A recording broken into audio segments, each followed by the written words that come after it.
동양뉴스TV 주간 핫뉴스 시작합니다. 안녕하세요. 최진석, 서다민입니다. 골목식당 백종원 씨 아시죠? 아마 국민 대다수가 알지 않을까요? 연예인들이 연예인 보듯 하는 분이니까요. 네, 맞습니다. 정규방송부터 종편까지 어느 채널을 돌려도 만날 수 있는 분이죠. 그럼 백종원 씨가 이번 주 연예 뉴스가 아닌 정치 뉴스에서 가장 핫한 인물로 떠올랐습니다. 이 소식은 잠시 후 전해드리고요. 코로나 소식부터 알아보도록 하겠습니다. 여전히 확진자가 발생하고 있죠? 네, 코로나19 집단 감염이 계속해서 꼬리를 물고 있습니다. 방문 판매 업체, 동호회 등 정부의 간곡한 호소에도 여전히 잘 지켜지지 않고 있는 것 같습니다. 계속되는 확산세에 국민들도 많이 지친 모습인데요. 최근 날씨가 더워지면서 거리에는 마스크를 쓰지 않은 모습들도 쉽게 볼 수 있습니다. 날씨가 더워서 답답할 것 같긴 합니다. 그래도 하루빨리 코로나 시대를 벗어나려면 정부의 방침을 잘 따라야 할 텐데요. 네, 맞습니다. 정부는 지난 14일 마스크를 착용하지 않았을 경우 지하철 등 대중교통을 이용할 수 없다고 밝혔는데요. 이에 지하철역 내부에는 마스크 자판기가 설치되고 있습니다. 잘 지켜지고 있나요? 대부분의 국민들은 정부의 방침을 잘 따라주고 있는 것 같은데요. 아쉽게도 일부에서는 마스크 때문에 사건, 사고가 끊이지 않고 발생하고 있습니다. 지난 23일에는 마스크를 쓰지 않은 채 탑승한 한 승객이 마스크를 써달라는 다른 승객의 요청에 화를 내며 난동을 피우는 사건이 발생했는데요.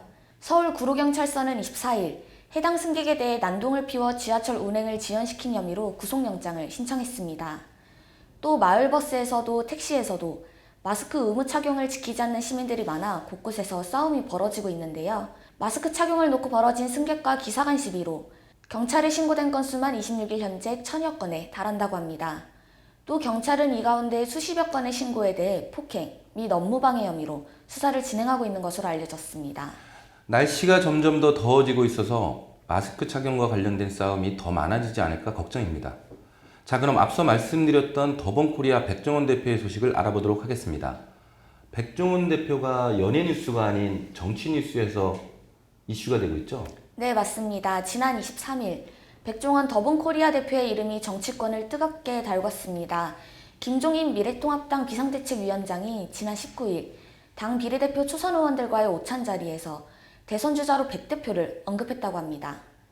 대선 주자로 백 대표를 영입하겠다는 건가요? 아니요, 그건 아닌 것 같습니다.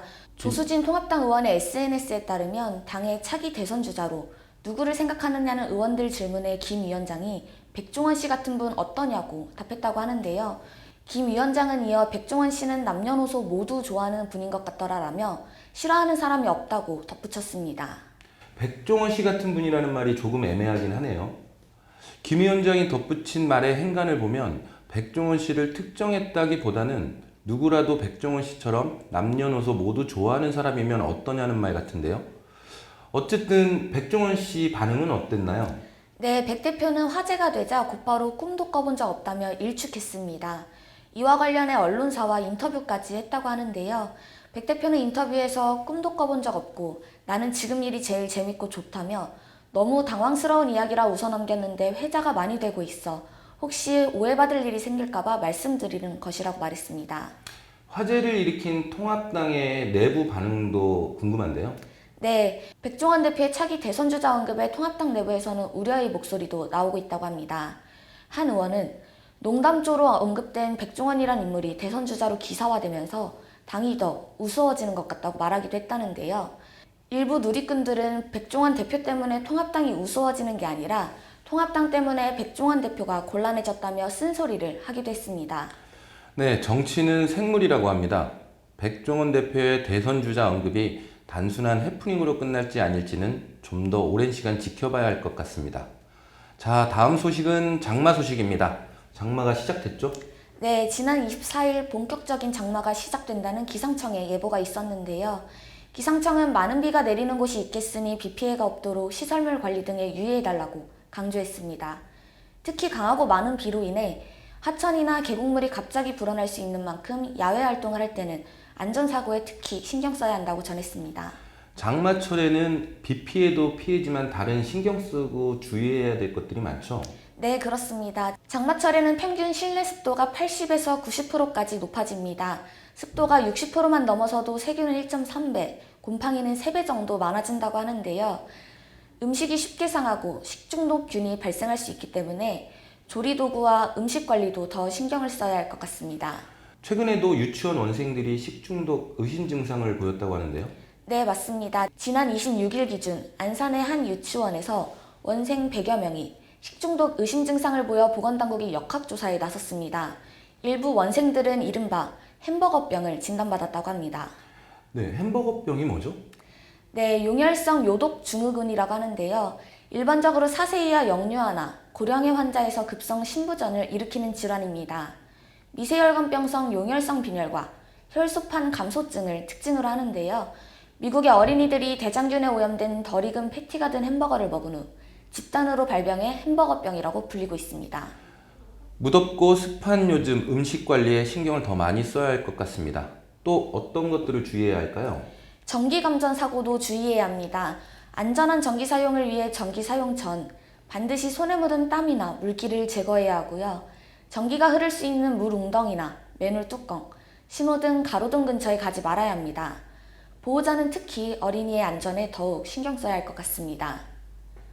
출퇴근길 빗길 운전도 반드시 주의해야 할 사항인데요. 비가 내리는 날은 평소보다 제동거리가 20에서 50%까지 늘어나기 때문에 운전 시 감속 운전을 하고 안전거리도 평소보다 2배 이상 확보하는 것이 좋습니다. 도로가 침수된 곳은 가급적 우회해 돌아가고 빗속에서 상대방 운전자에게 자신의 위치를 알리기 위해 전조등을 켜놓는 것이 좋습니다. 네, 장마로 인한 피해가 발생하지 않도록 각별히 신경 써야 할 것 같습니다. 마지막 소식은 지난주 예고해드린 대로 예산군청 소식입니다. 지난주 감사원 감사 결과에 따라 관련 공무원들이 징계를 받게 됐다는 소식 전해드렸는데요. 이번에는 황선봉 예산군수가 고발을 당할 것으로 보여 관심이 집중되고 있습니다. 지난주에 예산군청 신청사 창후 문제가 최근 벌어진 일이 아니라고 하셨는데요. 언제 벌어진 사건입니까? 네, 맞습니다. 예산군청 신청사 창후 문제는 지난 2016년 오모 씨가 황 군수를 예산경찰서에 고발하면서 시작됐습니다. 벌써 4년이나 된 사건인데요. 이제 와서 논란이 된 이유가 뭡니까? 고발을 당했던 황 군수가 혐의 없음 처분을 받았기 때문인데요. 혐의 없음 처분을 받은 황 군수는 이후 각 읍면을 순방하며 국민들에게 해당 건에 대해 무죄를 받았고 보복성 음해였다고 전했습니다. 그럼 당시 사건과 지금 벌어지고 있는 사건이 동일한 사건인가요? 네, 지금 현재 거론되는 금액이나 창호 물량 등에서 수치상 차이는 조금 있는데 같은 맥락입니다. 네, 그럼 다시 한번 정리 부탁드립니다. 네, 최초 고발인인 오모 씨의 주장인데요. 황 군수를 공동사기, 사기방조, 업무상 배임 등의 혐의로 고발한 오모 씨의 주장은 이렇습니다. 예산군청 신청사 건립 당시 알루미늄 창호를 설계할 때 실제 소유량이 58톤이면 충분할 것을 약 40%가량 허위로 부풀려 중량을 98톤으로 작성했다는 겁니다. 그런데 이번 감사원 감사 결과를 보면 당시 오모 씨 주장과 수치가 정확히 들어맞지는 않지만 감사원은 35톤가량이 허위라고 보고 업체에 과다 지급된 3억 4천여만 원을 환수하라고 조치했습니다. 감사원 결과를 보면 일단 문제가 있는 것 같은데요. 네, 감사원 결과대로라면 확실히 문제가 있어 보입니다. 하지만 아직 검찰 수사가 남아있어 상황은 좀 더 지켜봐야 할 것 같습니다. 그렇다면 또 하나의 궁금증이 생기는데요. 과다 지급된 3억 4천여만 원은 왜 환수가 안 되고 있는 거죠? 네, 취재 결과 군청에서는 해당 금액을 반환하라고 2차례에 걸쳐 공문을 보냈다고 하는데요. 업체에서는 아직 아무런 답변을 하지 않고 있다고 합니다. 그럼 이제 어떻게 되는 겁니까?